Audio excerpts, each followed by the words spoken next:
Passou dos 40 e ainda não tem nada investido?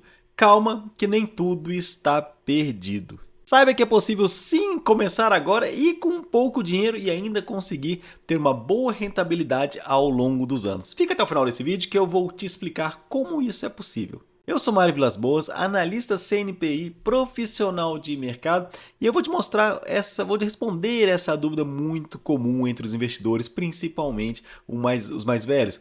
Não comecei aos 18, não comecei aos 16, não poupei 10% do meu salário. E agora? Como fazer? Bora então entender de forma prática como que você consegue, mesmo que não tenha investido até hoje nenhum real, sair do zero e rumo à sua aposentadoria. E se você não é inscrito ainda no canal, já se inscreve aqui nesse canal, porque todos os dias tem um vídeo novo trazendo muito conhecimento para você. Seja você já um operador experiente, seja você um investidor experiente ou quem está começando agora. Bom, o primeiro ponto a gente observar, muita gente fala que começar aos 40 anos não adianta mais. Se você não começou até os 40, se você não começou, se você não tem dinheiro investido, já era, acabou sua vida, game over. E não é bem assim. Primeiro vamos ver, tem vários exemplos de pessoas que começaram muito tarde na vida, 40, 50, 60 anos a investir e conseguiram sim ter um bom resultado. Claro que o poder, né, dos juros compostos, e é isso que a gente vê muitos vídeos por aqui falando, quem começou colocando R$ 500 aos 18 anos, foi investindo isso ao longo da vida, teve aí 1, 2 milhões quando chegou nos 60. Quem começou 10 anos mais tarde já conseguiu só metade desse valor. Isso é verdade. O poder dos juros compostos, ele se apresenta ao longo dos anos. Quanto mais tempo você consegue deixar esse dinheiro rendendo e reinvestir nos seus juros, melhor vai ser o seu resultado ao final. Porém, temos um ponto aqui de destaque, né? Se você está aos 40 anos, provavelmente você tem mais condição de colocar mais dinheiro do que quem está com 18 anos. Vamos explorar um pouco mais essa ideia. Mas olha só, aqui o Carlos, né? O Carlos, ele 45 anos perdeu o emprego dele, né? O Carlos, ele era um cara que sempre vivia bem, né, nunca poupou nada, mas com uns 45 ele começou a investir, né, já trabalhando em empregos alternativos, seriam os paralelos aí, começou a guardar R$ 200 por mês e investir em ações. Quando chegou aos 50, a realidade de vida dele já era outra. Fernanda, 48 anos, focada na carreira, nunca pensou em investir, sempre contou com o INSS, né? De repente ela perde o emprego, vê que o INSS não iria conseguir sustentar o padrão de vida dela, muda de realidade. Esses nomes são fictícios, são pessoas fictícias aqui só para a gente poder exemplificar, né? Você deve estar se colocando, se entendendo em algumas situações dessas, ou de que o INSS não vai te pagar o seu estilo de vida, ou que você não vai ter um INSS para poder bancar o seu futuro, ou que você ainda não poupou nada até agora.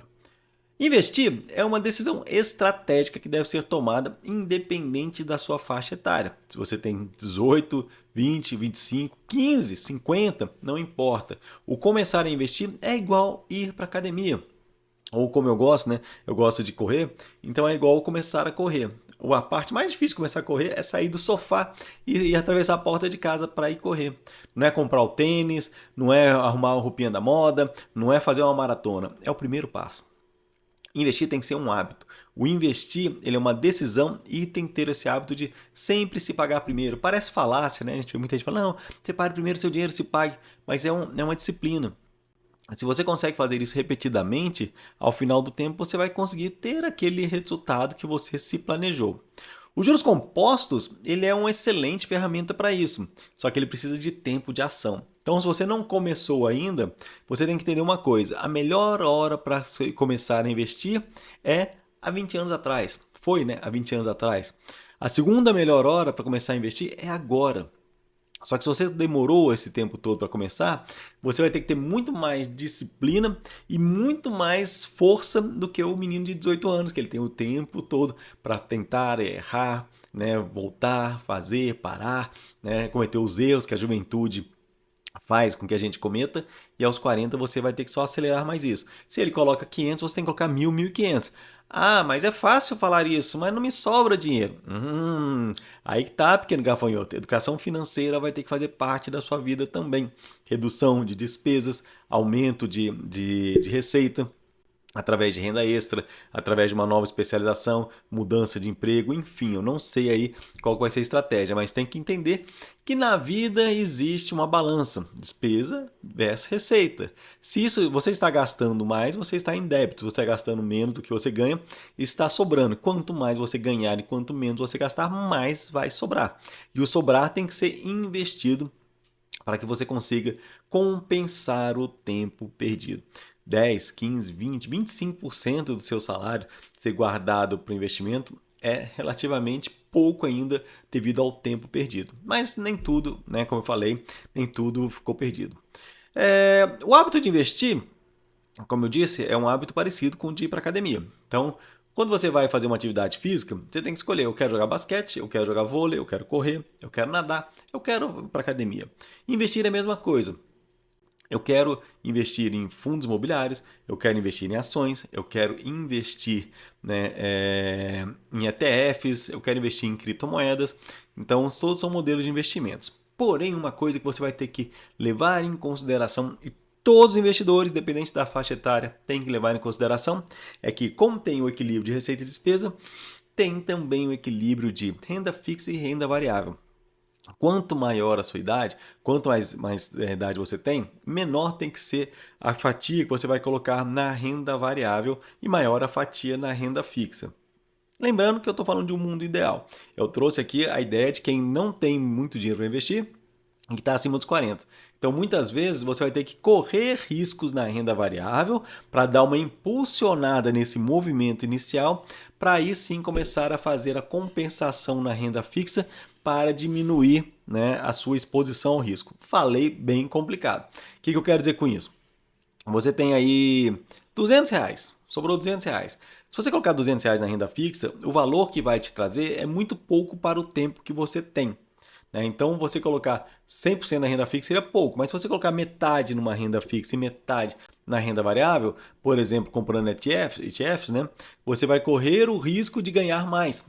Risco não é só negativo, tem risco positivo. Então, um ETF que vai bem vai poder impulsionar, melhorar o desempenho da sua carteira de investimento como um todo. Tudo isso tem que ser feito com muita paciência e com muito equilíbrio. Senão você pode se expor demais na renda variável, né, e acabar perdendo o pouco que você tem, né, e deixando de seu sonho e seu futuro voar. Então, vamos entender sempre assim: quanto você está disposto a correr o risco, mas coloque a idade. A gente tem mania, né, eu já estou chegando ali saindo dos 40 mais e ir para os 50 mais, de achar que a gente é eterno, que a gente sempre terá a juventude ao nosso lado e sempre terá a energia para recuperar em caso de perdas. E nem sempre é assim. Então, seja conservador, porém com uma pitada de arrojo, né? Com uma pitada de disposição ao risco. Então, nenhum nem outro, nenhuma das duas extremidades. Fica ali entre 60% de renda fixa, 60%, 50% para quem é muito arrojado, 70% para quem é mais conservador e o restante aí na renda variável. Renda variável, fundo imobiliário, é uma renda variável de um risco menor. Renda variável, né? Você trabalhar com ETFs, que são uma espécie de fundos de ações aí, mas são carteiras que replicam algum índice de ações, né? Por exemplo, uma ETF que replica uma carteira de ações americanas, é uma coisa interessante. Você tem menos risco, você não precisa se preocupar tanto com análise de papéis individuais. Se você tem mais conhecimento, disponibilidade de tempo e energia, você pode fazer a compra de ações individuais, de preferência as boas pagadoras de dividendos, aquelas que tradicionalmente têm um resultado, né, bom no mercado, que você consegue ter uma certa previsibilidade. Então vai fugindo cada vez mais do risco e vai entrando cada vez mais no retorno, que vai te trazer a sua segurança e a sua aposentadoria, a sua liberdade financeira, né, a sua reserva de emergência, enfim, tudo isso dentro do investimento, certo?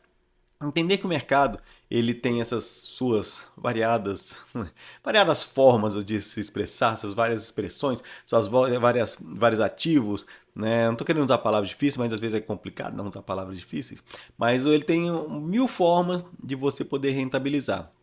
Você precisa conhecer uma ou duas que vão trazer para você esse bom resultado. E é isso que eu procuro, que eu trago, né, para os alunos do Clube da Renda Variável, que eles consigam entender que dentro desse universo inteiro da renda variável, tem um ou dois que mais se adequam a cada um de vocês. Então, cuidado com essas diquinhas, né, de internet que vamos falar o melhor. É o melhor para quem? Né? O melhor para que momento? Sempre leve em consideração no investimento que tem o seu momento, tem o momento do mercado e a soma disso é encontrar esses dois que vai dar o melhor investimento para você. Certo? Se chegou até aqui então, se inscreve no canal caso não seja inscrito, dá um joinha, porque todo dia tem um vídeo novo e bem interessante para você por aqui.